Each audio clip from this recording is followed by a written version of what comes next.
Mason Cox running through the GWS warm-up at the centre bounce is just another weird AFL moment that we can add to the list. Now, the full explanation of the event saw him do little wrong, but on another day, doing that to Shane Mumford may have gotten a different reaction, especially if Big Mummy was still playing for the Giants. This follows on from Mason Cox calling the Giants Stadium a showground for livestock, in which for retaliation, the GWS media team set up a cardboard image of Cox outside a real petting zoo at the stadium. All of this was done with good humour, but the entire sequence of events is bizarre. It was only a week before this that the Brisbane and Sydney practice match was delayed too. The power at Blacktown International Sports Park suddenly went out only moments before the game was scheduled to start. Luckily, the lights at the ground got power back, but there was a 30-minute delay. If the lights going out weren't enough to make the start to the game strange, then the baby red-bellied black snake on the field surely did the trick. Luckily, because of the lights being off, the players that would have been on the field were in the change rooms, because the snake itself is venomous. A snake handler was there on the night to remove it pretty quickly, and finally the game got underway with no further issues. Now, one of the teams that played that game in Blacktown Stadium was the Brisbane Lions. They featured in by far the strangest event of 2023. For the second time in 2 years, the Lions have played in a stadium that literally went lights out. In their round 2 game against Melbourne, the Lions had cruised out to a 40-point lead. With 12 minutes left on the clock, it looked like the game would run out fairly uneventfully and would put Brisbane back on track after their round 1 loss to Port Adelaide. But then this happened. Well, 20 touches for Brayshaw and... Oh no! Oh no!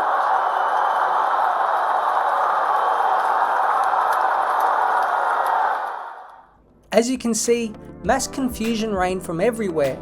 Players stood in disbelief while match and team officials on the sidelines were making frantic phone calls on what had just happened and what to do next. The players sat in the change room and it was 10:58 PM when the game finally got going again. Remember, the lights went off at roughly 10:20 PM, so it was a near 40-minute layoff. But perhaps the Lions wished the lights would have stayed out longer, as AFL Rule 11.1.2 reads, play can commence within 60 minutes of an unplanned interruption if the suspension occurred after halftime. If play cannot recommence, the score at the time of the interruption will be final. The lead was comfortable enough, but Melbourne went on to kick the last 5 goals of the game to get the margin back to an even 12 points with 1 minute and 45 seconds left. Luckily, the Lions held off and ran down the clock to secure an 11-point win. If Melbourne were to have come all the way back in the last 12 minutes, it surely would have made the already memorable night totally unforgettable in AFL history. Before a 1999 game between rivals Richmond and Carlton, a fire was sparked between the two sides. On the scoreboard, that little flicker of flame in one of the lights at the Gabba was literally on fire at the MCG.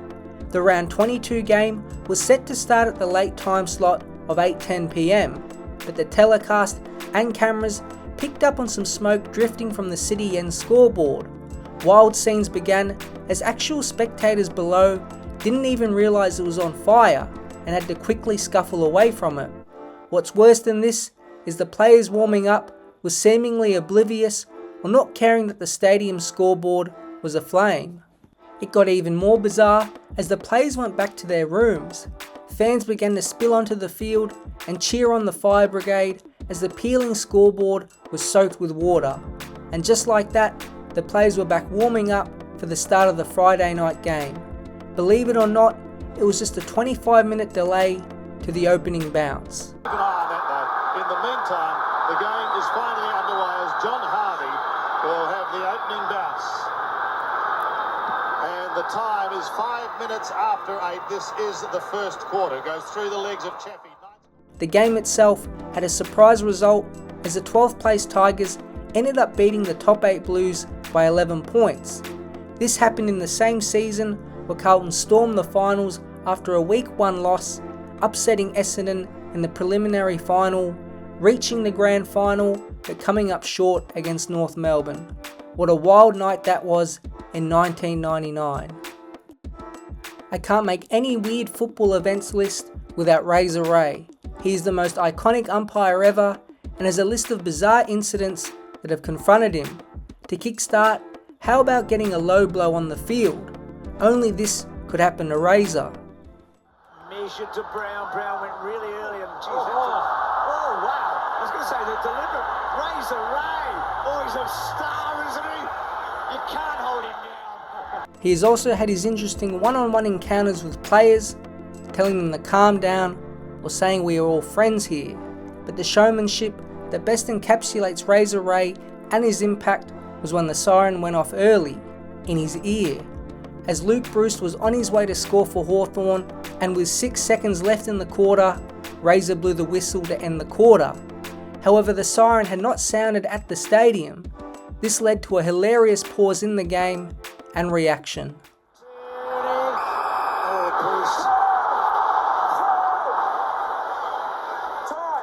Gee, the siren, right? I haven't heard of it, you? I didn't hear it, but the umpire did. I don't think it's gone, right?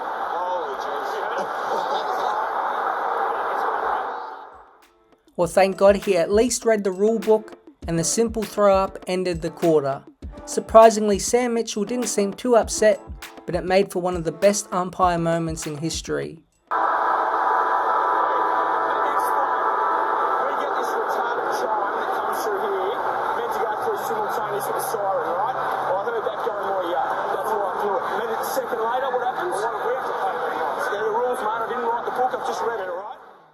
Razor said he heard the little chime play, so all we can do is take his word for it.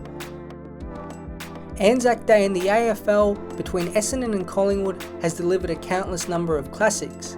It did exactly this in 2019, but with a twist. Razor Ray wasn't involved in this game, but the umpires on the day had a howler. There were a couple non-holding the ball calls, which were poor, and the head-high tackle also came under the microscope. With only a minute left, a defining sequence had the umpires make dubious calls. Down 3 points in the Pies forward line, Jaden Stevenson was tackled and pinned. It looked like holding the ball, or at least a throw-up, but while on the ground, his little scuff kick fell to Callum Brown, who then was pushed in the back by Jordan Ridley. On replay to me, Stevenson probably should have been pinned. However, the highlight of these non-calls was halfway through the last quarter as Chris got cleanly run down. Gets around one, Bagley, chewed off too much. Oh boy! Every player on the ground has stopped. Every player stopped, and the umpire didn't blow the whistle. He had to blow. It was a shock decision at the time, and heavy boos echoed through the MCG. Collingwood held on by 4 points, but to have a game umpired so bizarrely is a rare occurrence. Let me know any other weird moments that you can remember in AFL history, and thanks for watching.